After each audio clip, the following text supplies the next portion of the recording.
Welcome back. I'm Tedward, and welcome back to my 2023 Lexus GX460. I bought a brand new, actually, I bought three of them brand new. If you've seen my older videos about issues that I had, long story short, driveline issues were really plaguing the second vehicle. The first vehicle, they just, mixed up some keys, and they did a huge solid, gave me a second one, and upgraded me to Mark Levinson. Lovely, not a big deal. That was just really good work on the part of Lexus Watertown. Second vehicle, though, severe driveline vibration that was driving me super duper bonkers, and I would encourage anyone who buys a car that does not meet the standards of what that car is supposed to be, fight back. I mean, don't be a jerk about it, but like, if you bought a product, especially if you paid good money for it, don't just take it lying down.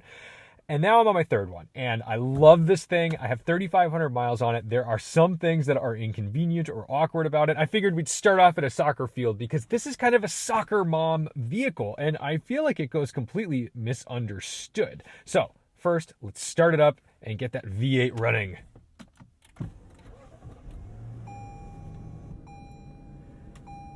Now, part of what I love about this car, the reason that I bought the quote-unquote old one, even though it was brand new, before the new GX550 came out, was because I wanted this V8. I wanted this tried and true Toyota V8. That's a big deal for me. I really wanted to have something that I knew with reasonable and proper maintenance would last me hundreds of thousands of miles without any questions. Now, the rest of the vehicle we need to take care of. We need to make sure it's being washed and potentially undercoated to avoid rust and all that stuff. But with 3,600 miles on it, I think I now am able to kind of discuss what it's like living with and talking about. And remember, that's 3,600 miles on this vehicle. I probably put another 3,000 miles on the other one. So, I've enjoyed this. My spec, I have the coil springs all around. I do not have the luxury package. So that means I don't have any funky raising and lower rear suspension. That is how I wanted it. Number one, I did not want the air suspension because I don't think it's as comfortable. And number two, I think it's just another thing to go wrong, and it's quite expensive. I'll tell you what I paid for this thing. MSRP was $65,000. I paid 56 grand. That's why I bought this, because I thought, well, that's a pretty good deal to get nearly $10,000 off of MSRP.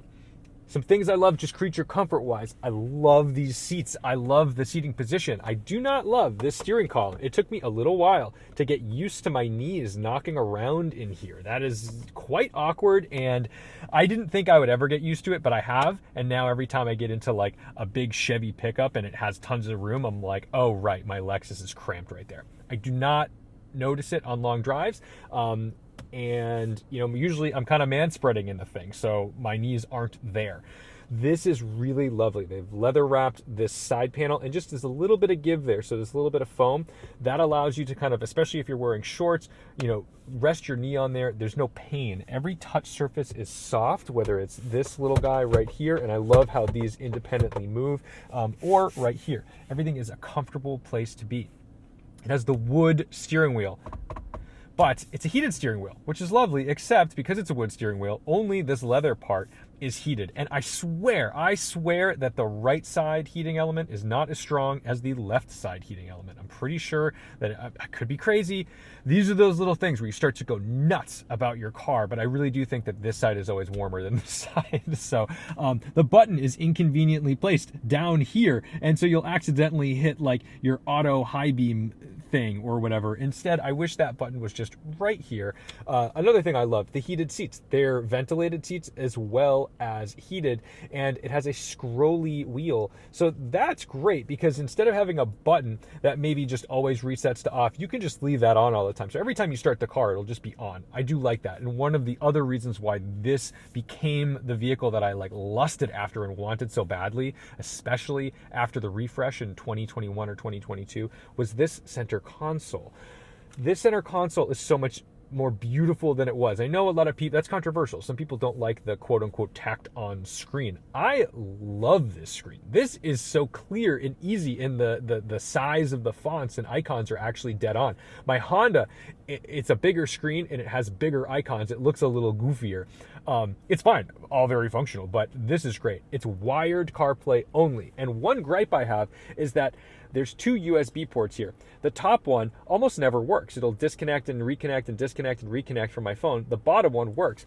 That's not just my car. I have over the course of like the ownership experience and going through 3 new ones of these, I had loaners and my own car, so I probably drove like 6 of them. That wasn't uncommon. That was like a normal thing that I encountered, that these USB ports seemingly suck, which is frustrating because I'm worried that if that bottom one goes, then I really won't be able to connect to the car. But otherwise, HVAC controls are good aside from one thing.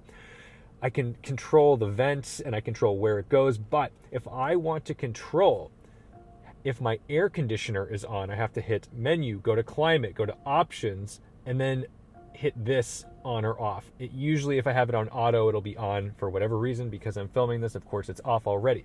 That's fine. Sometimes I just don't want to be running the AC. There's no reason to. All right, parking brake is off. It's a foot brake. Do we love a center shifter or what? It's the stuff. Another reason that I came here was because there's some mild off-roading, and like this is literally pathetic. I don't actually mean that. This is a small dirt road with some potholes in it. Unfortunately, that's about as much off-roading as I've done with it so far, because I had all these big plans. I was going to work with some wheel manufacturers. I still want to work with Firestone and get some like, you know, off-road, all-terrain kind of tires on it. But, you know, the calamity of replacing this vehicle and getting everything sorted out was kind of a nightmare. But the beauty of it is that it really is reasonably capable. It has okay ground clearance. It doesn't have a great approach angle. And that's why a lot of people, if they're going to do off-roading on this, the first thing they do is they rip the side skirts off, they change the front bumper, and they lift it like 2 inches and put it on, you know, a 31 or a 33-inch tire. That gives you the ground clearance you need.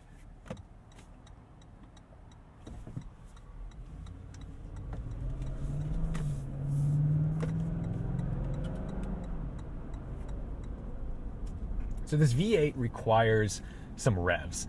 It is impotent at best compared to, you know, modern twin turbo V6s and things. This is an old school engine. It requires you to get into it and get into that power quite a bit.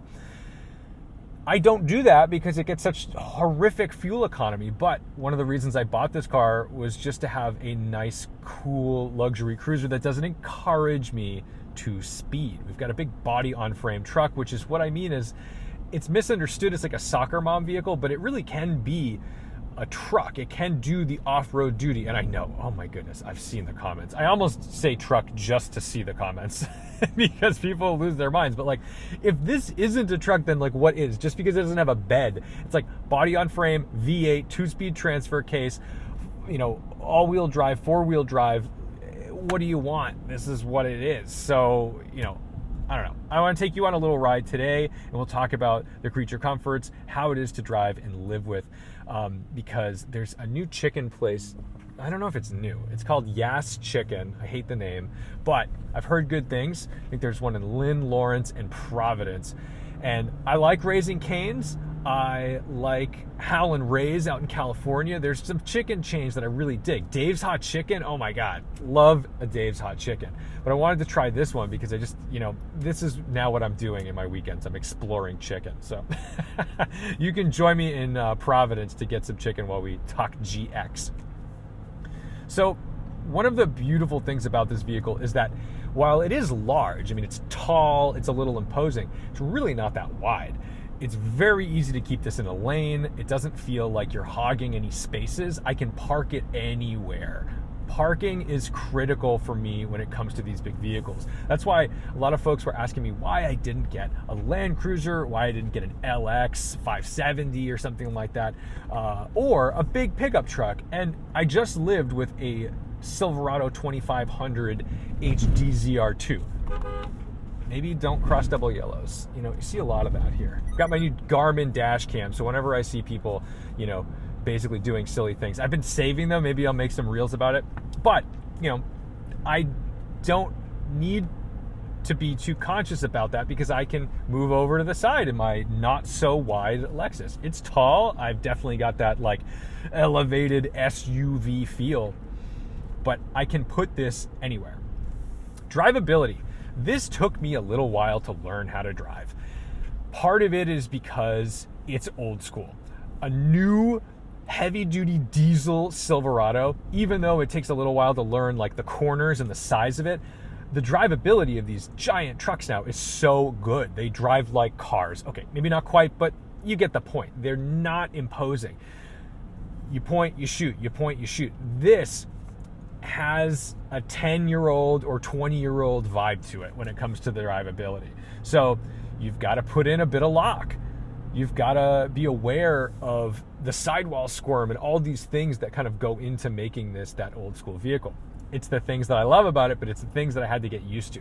So now when I get into anything, oh my goodness, you get in my Honda Civic Type R after driving this, it makes the Honda Civic feel like a GT3 RS, like straight up. And actually, I kind of like that because now instead of having a bunch of sports cars and just going between sports cars, I'm daily driving this SUV that's a little vague, and the brakes don't have that much power or bite on the first push. Now, my sports cars feel outrageously tactile and good and wild. So that's been a pleasant byproduct, kind of unintentionally. And I think I would recommend, if you're going to have like a fleet of cars, try to get cars that aren't the same. Try to get things that feel really differently, because it'll highlight as like a palate cleanser. It'll highlight the strengths of each of the vehicles. It'll highlight what you like about it. Because if you're just eating tons and tons of sugar, well, you need more and more sugar to start feeling the effects of it, or tasting it. Whereas like if you've just been eating carrots for 6 months and then you have an ice cream, oh my god, that ice cream tastes so good. And this is like my carrots, and then my Porsche M5 and Civic Type R are now the ice cream. And every time I taste it, it's just the coolest thing in the world. Yeah, braking on this thing takes a little while to get used to. You really do start to learn not to drive like a jerk. Like in my Honda, I can drive like a psychopath. I can I'm not saying you should do this. I'm saying you could. You can tailgate, you can weave, you can approach stop signs at full speed and all that stuff. Like, just, you can be a terrible driver in that car, and you'll always have the acceleration, the torque, the steering, and the braking ability to kind of get yourself out. This is not going to help you with that. This is actually, I can't believe people just don't crash these all the time. I mean, maybe they do, but I'm shocked that I don't just see these in rear end accidents everywhere. I think maybe the owners, hopefully the drivers, recognize that they're not very nimble. It'll get around a corner. You've got KDSS, which is the kinetic stability control for the front, and it helps kind of level the front of the car. So if you chuck it into a corner, it'll start to make sure that it flattens it out a little bit so it doesn't lean too much. And that helps you off-road because it'll let you kind of droop a wheel or tire. So it knows what's going on. But KDSS does not mean that this handles like a sports car by any standards. It just allows it to be manageable, which I love. Fuel economy. I have probably, let's just take a look over the course of, after reset, when's that? Okay, so over 90 hours of driving, I think that's like a reasonable amount to go by. 18.4 miles per gallon, not horrible. I do a lot of highway driving. You get about 19, maybe you can eke out 20 if the direction you're going is a little more downhill, or the wind is in your favor. But that's where you're at. A lot of people would say that's fully unacceptable, but I just don't really understand that point, because most SUVs today maybe get 21. So, okay, my 18.4 is completely unacceptable, but your 21 is like primo, spot on, excellent. I don't know. Not to mention the fact that I am combining my fuel consumption between this and my Honda, which gets 30 miles per gallon. So if we average it out, I'm probably still in the 25 mile per gallon ballpark when it comes to my vehicles. So overall, not so bad. The other thing I love about this vehicle is that I don't feel any shame about stacking miles on it. I feel like you're going to get an initial depreciation hit. Now, I feel like I covered that a little bit because I paid $56 for it. So I was already well under MSRP, and I know a lot of people were paying MSRP. So those folks, I feel like I already got like a year of depreciation built into my entry price. Then, once you're kind of cruising and driving these things, they don't really lose that much value if you put 20,000 miles on it or 40,000 miles on it. You can drive them and hold that. And I didn't buy this to be an investment. I've been really lucky with my other cars. The Honda is either at or above what I paid for it. The Porsche, definitely at above what I paid for it. The M5, definitely above what I paid for it. So I don't mind having a daily driver. I don't want to say beater because this is a friggin' awesome car, and I'm not belittling the price. It's not cheap. This was a lot of money. This is the most money I've actually ever spent on a vehicle in my life. So in order to have this in my life and call it a beater is very bizarre, but the reality is it's not special. And I want to be clear that I don't think that because it's not a good vehicle. I mean, it's not special because it's just not a limited run. It's not hard to find. I mean, you know, if somebody, you know, I don't want this to happen, but if somebody like scratched my car or dented my door, like I can find another one. Eminent White Pearl is not a hard color to hunt down on a Lexus GX460. I probably wouldn't even have to paint anything if I needed a bumper or something. Not to mention the fact that I feel a lot better parking this in the city with my tow hitch on the back, because I feel like if someone's gonna like bump into me, they're gonna hit my tow hitch before they hit the bumper. And I do feel like I've got a little bit of protection there. So that's been wonderful.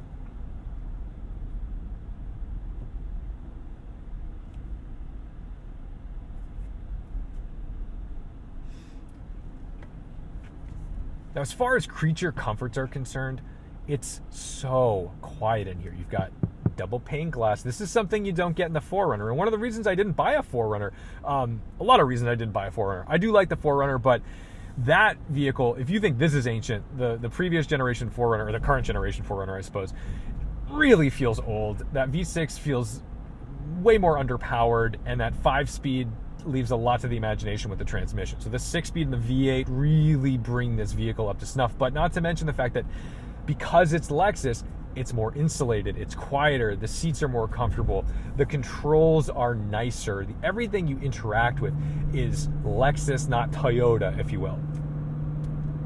And I can hear this engine, but it's not intrusive, it's not obnoxious. I mean, sure, it would sound really cool if we straight piped it, but that's just not the point. I don't think that's where you want to go with it. I just love that I have like one, I guess my M5 is a luxury vehicle, but like one vehicle that I can really just use anytime, anywhere, winter, summer, off-road, on-road, in the city, in the country. And I do feel protected. I do feel like I'm in a nice place, and I've got this Mark Levinson sound system, so I'm never alone. Mark Levinson is my co-pilot. Rhode Island. That is the classic Toyota navigation thing. It's always going to tell you when you cross a state border in like a really calming female voice. They are all a little different and have certain quirks that are bigger or smaller depending on which vehicle you're in. For example, I've driven GX460s that when you slow down to like, let's say maybe 5 or 10 miles per hour, and then you get back on the throttle, you get a big thunk and a shunt from the transmission. It's almost like it's going back into gear and, you know, connecting that torque converter and locking it in. This one doesn't do that, but I've driven 2 others that did. Something that this vehicle does that my other one didn't, or other ones I should say. This one, when it's cold and so when engine's cold, it's cold outside, you get into the throttle a little bit, you'll feel a thunk as it's accelerating in first gear. I got worried a little bit about it, and then it just kind of goes away. This is one of those things where you're like, well, that's just a quirky feature of the vehicle. And I've driven other trucks that do this. So that's the thing. Maybe it's like just a transfer case thing. It's like how these things work with an all-wheel drive system, especially if it's got some sort of like center differential doing some work. I don't know. I'm not like a full expert on those types of things. That's something that I would love to talk to like a really persnickety design engineer, chassis engineer, transmission engineer. Like those are the people I want to talk to about this kind of stuff, because I'm curious where some of these noises come from. All of these seemingly have weird quirks, and there's a level of where you're like, this is a quirk and this is a failure. Now, like my driveline vibration was just like a failure, like something was not right, and I was not going to live with that. Here, we'll get a little acceleration going.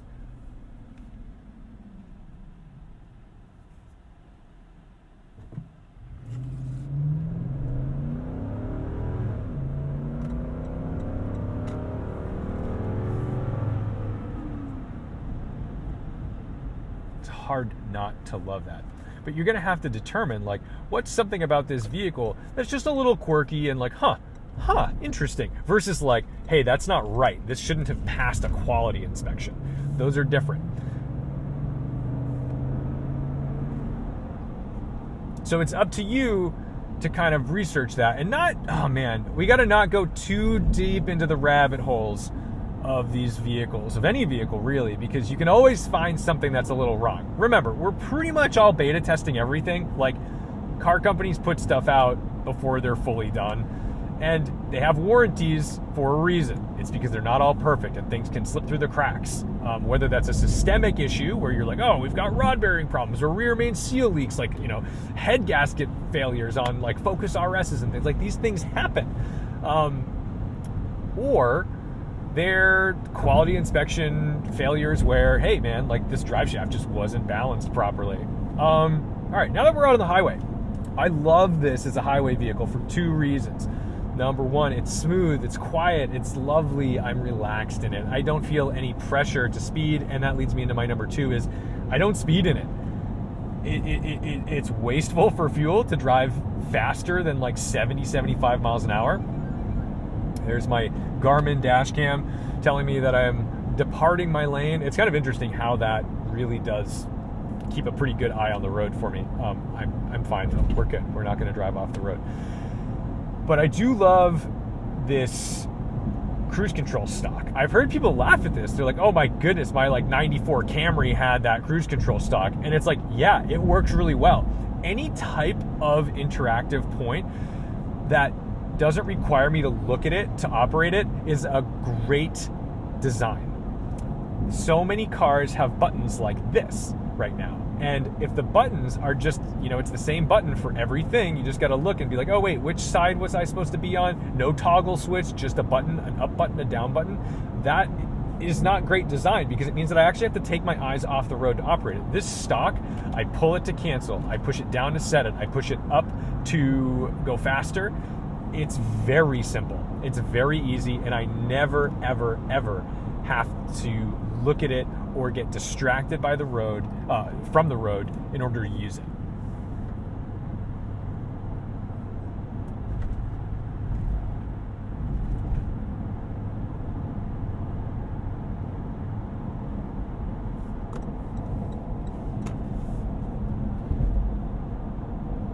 This is always the sketchiest thing because everyone's cutting over to go to 295. Nobody seemingly knows how to do it.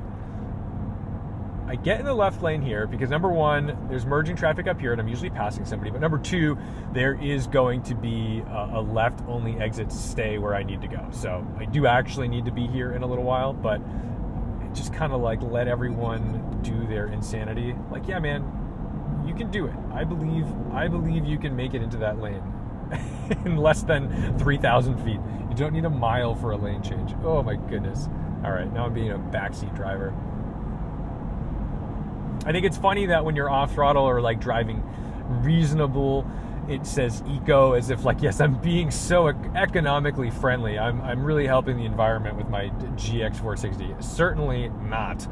At night, this GX460 has phenomenal headlights. High beams are outrageous, so good. I think these are aimed a little better as low beams than the 4Runner, because every time I drive a 4Runner, I get flashed at. People flash at me when I have my low beams on, thinking that I'm blinding them with my high beams, and I'm like, ugh. And so, I don't know if it's the best strategy, but like I'll usually flash them just to kind of show them like, sorry, like these are actually just the low beams. They're aimed pretty high. This aimed reasonably high, but not so much that people get mad at me. So I'm glad about that, because that would drive me nuts to always have to explain, via light communication that I'm actually not being an asshole. And this mirror, it's, one of those auto dimming mirrors, works phenomenally well. I never have to think about it.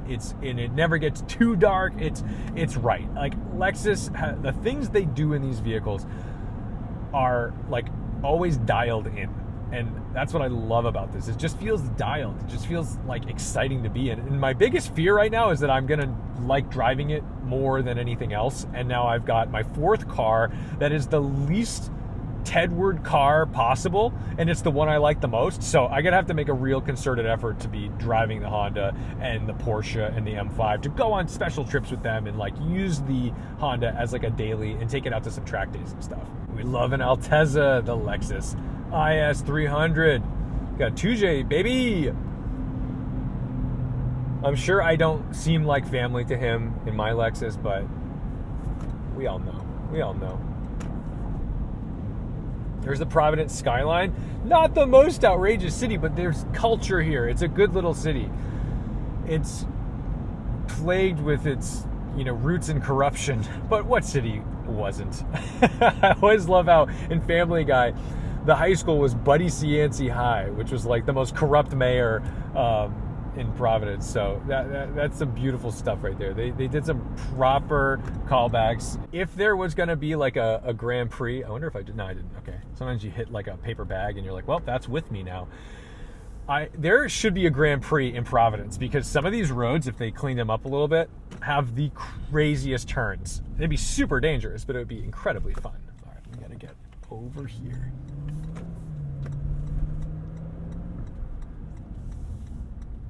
I do think driving in Providence is genuine entertainment because there's lots of hills. It's kind of like San Francisco in that regard. Like this in the winter is wild. When these roads aren't treated properly, these kind of roads are, oh shit. Yeah, see, we've got, this is a two-way road. Like, in what world? How on earth is this a two-way road?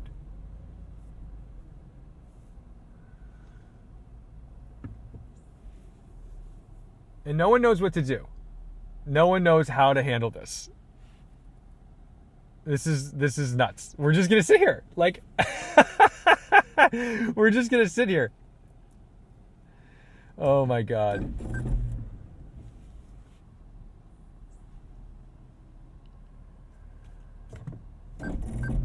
Why is this not? Look, I'm just going in here for a second because this is silly.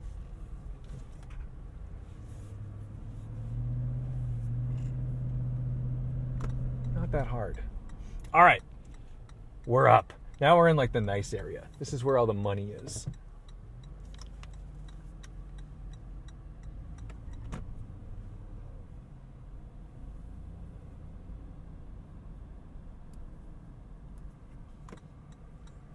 Little C30 action, more hills. Like I said, imagine this dead of winter, completely icy, but look at these killer garages, man. Oh, I love this stuff. This is great.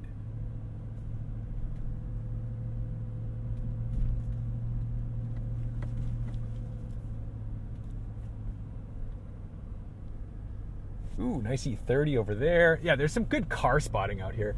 And you just climb and climb and climb. Clutch killers, man. If you learn how to drive a stick in Providence, you either go through clutches or you're the best.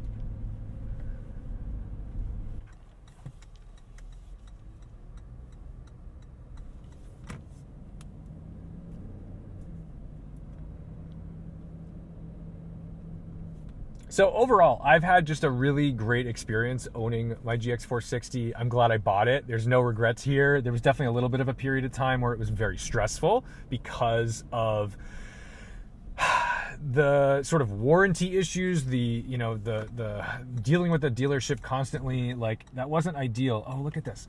And now we've got a GX friend. We can park next to him. It's probably illegal for me to park here, but I mean, they're everywhere. That one doesn't have the tow package. I just love this car, and I'm glad I bought it. And it's made my life a little easier. I am someone who won't go somewhere because of a parking situation, because I'm worried about my car.